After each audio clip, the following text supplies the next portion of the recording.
B പിയും ഭക്ഷണക്രമമായിട്ട് ബന്ധമുണ്ട്, B പിയും സ്ട്രെസ്സുമായിട്ട് ബന്ധമുണ്ട്.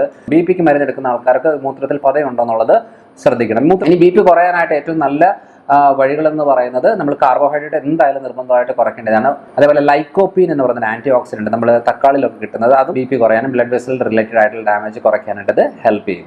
നമ്മളിപ്പോൾ ഒരു ബി പിക്ക് മരുന്ന് എടുക്കുന്നവരാണെങ്കിൽ നമ്മൾ ബി പി ഇടയ്ക്കിടയ്ക്ക് മോണിറ്റർ ചെയ്യണം.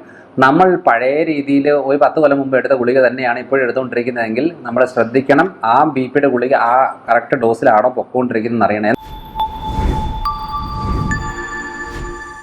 Hello everyone, I'm Dr. Manoj Johnson, lifestyle physician, John Marine Hospital, Pala. ഇന്ന് നമ്മൾ ഡിസ്കസ് ചെയ്യാൻ പോകുന്നത്, ഇന്ന് കൺസൾട്ടേഷനിൽ ഒരു സ്ട്രോക്ക് കേസ് വന്നിട്ടുണ്ടായിരുന്നു.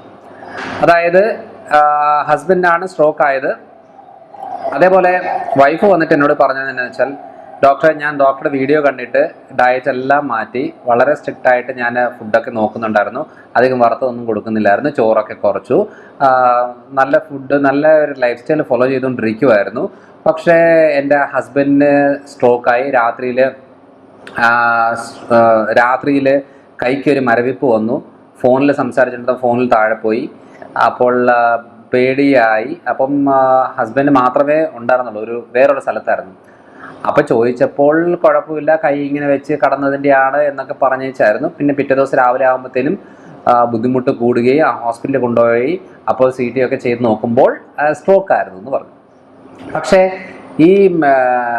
ഈ വ്യക്തി അതായത് എന്തുകൊണ്ടാണ് ഇത്രയായിട്ട് എൻ്റെ ഹസ്ബൻഡ് സ്ട്രോക്ക് വന്നേ എന്നുള്ള ചോദ്യമാണ് നേരായിട്ടും വൈഫ് ചോദിച്ചത്. അപ്പോൾ നമ്മളിങ്ങനെ ഡീപ്പായിട്ട് ഇത് ചെക്ക് ചെയ്ത സമയത്ത് മനസ്സിലായൊരു കാര്യം എന്ന് വെച്ചാൽ, ഈ ഹസ്ബൻഡ് കഴിഞ്ഞൊരു 10 കൊല്ലമായിട്ട് ബി പിക്ക് മരുന്നെടുക്കുന്ന ഒരാളായിരുന്നു. പക്ഷേ ബി പി കൺട്രോളിലായിരുന്നു. എന്നാലും വല്ലാതെ കൺട്രോളല്ല, എന്നാലും ഒരു 140-150 റേഞ്ചിൽ നിൽക്കുന്ന ഒരാളാണ് മരുന്നെടുത്തിട്ടും. അപ്പോൾ എന്തൊക്കെയോ ബുദ്ധിമുട്ടുകൾ പ്രയാസങ്ങൾ വന്ന സമയത്ത് മെഡിസിൻ ഒന്ന് മാറ്റി. അപ്പോൾ 2 ദിവസം മുമ്പ് ബി പിക്ക് നമുക്ക് വേറെ മെഡിസിൻ ഇടാം എന്ന് പറഞ്ഞേച്ച് ഡോക്ടർ മെഡിസിൻ മാറ്റി. അത് കഴിഞ്ഞ് 2 ദിവസം കൊണ്ട് ഈ വ്യക്തിക്ക് സ്ട്രോക്കായി. ബി പി കൂടിയിട്ട് സ്ട്രോക്ക് ആയതാണ്. അപ്പം നമ്മൾ എത്ര ഡയറ്റ് ഫോക്കസ് ചെയ്താലും, എത്ര ഭക്ഷണക്രമങ്ങൾ നിയന്ത്രിച്ചാലും, നല്ലൊരു ലൈഫ് സ്റ്റൈൽ ലീഡ് ചെയ്തു എന്ന് പറഞ്ഞാലും, ഈ ഒരു കാര്യത്തിൽ നമ്മൾ ആ മെഡിസിൻ മാറ്റി കഴിഞ്ഞിട്ട് നമ്മളത് പ്രോപ്പറായിട്ട് അനലൈസ് ചെയ്തിട്ടില്ല, പ്രോപ്പറായിട്ട് ചെക്ക് ചെയ്ത് നോക്കിയിട്ടില്ല. അപ്പോൾ അതിൻ്റെ ഭാഗമായിട്ട് എന്തായി, അവിടെ ബ്ലഡ് വെസൽസ് റപ്ചറായിട്ട് ബ്ലഡ് ലീക്കായി.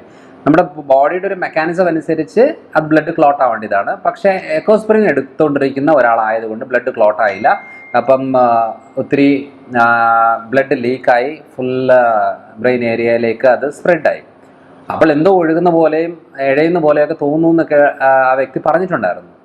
അപ്പോൾ അത് കഴിഞ്ഞിട്ട് എന്ത് സംഭവിച്ചു, അവരുടേത് തലയോട്ടി ഇത് കട്ട് ചെയ്ത് മാറ്റിയിട്ട് അത് സർജറി ചെയ്ത്, പിന്നെ 2 ആഴ്ച കഴിഞ്ഞിട്ട് വീണ്ടും തലയോട്ടിയുടെ ഔട്ടർ കവർ വെച്ച് സൂച്ചർ ചെയ്ത് ഇപ്പോൾ നേരിട്ട് വന്നതാണ്.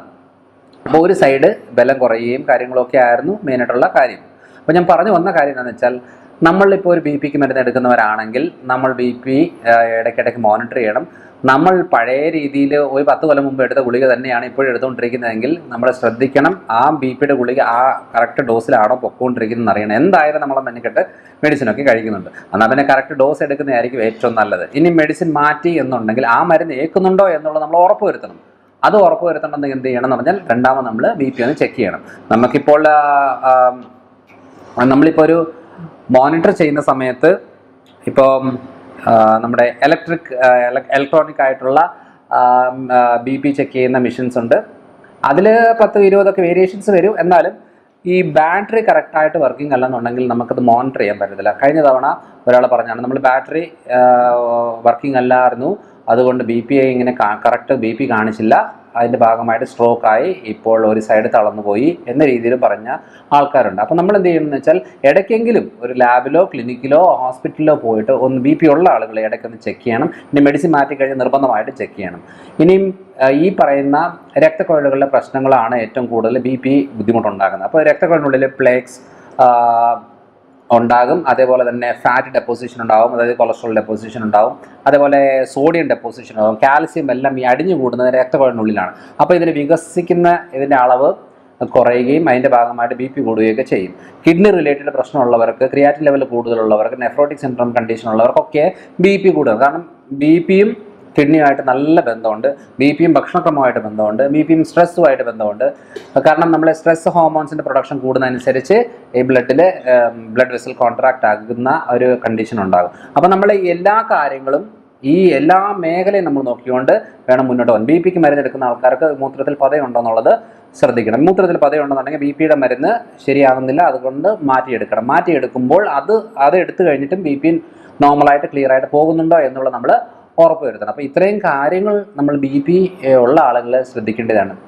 ഇനി ബി പി കുറയാനായിട്ട് ഏറ്റവും നല്ല വഴികളെന്ന് പറയുന്നത് നമ്മൾ കാർബോഹൈഡ്രേറ്റ് എന്തായാലും നിർബന്ധമായിട്ട് കുറയ്ക്കേണ്ടതാണ്. എണ്ണയിൽ വറുത്ത് കോരി എടുക്കുന്നതിൻ്റെ അളവ് നമ്മൾ കുറയ്ക്കണം, മധുരത്തിൻ്റെ അളവ് നമ്മൾ കുറയ്ക്കണം. അതേപോലെ തന്നെ കിഡ്നി റിലേറ്റഡ് പ്രശ്നം കൊണ്ട് ബി പി കൂടുകയാണെന്നുണ്ടെങ്കിൽ നമ്മൾ പ്രോട്ടീനാണ് കുറയ്ക്കേണ്ടത്. നോൺ വെജ്, പയറുപരിപ്പ് വർഗ്ഗങ്ങൾ, നട്ട്സ് ഇതൊക്കെയാണ്.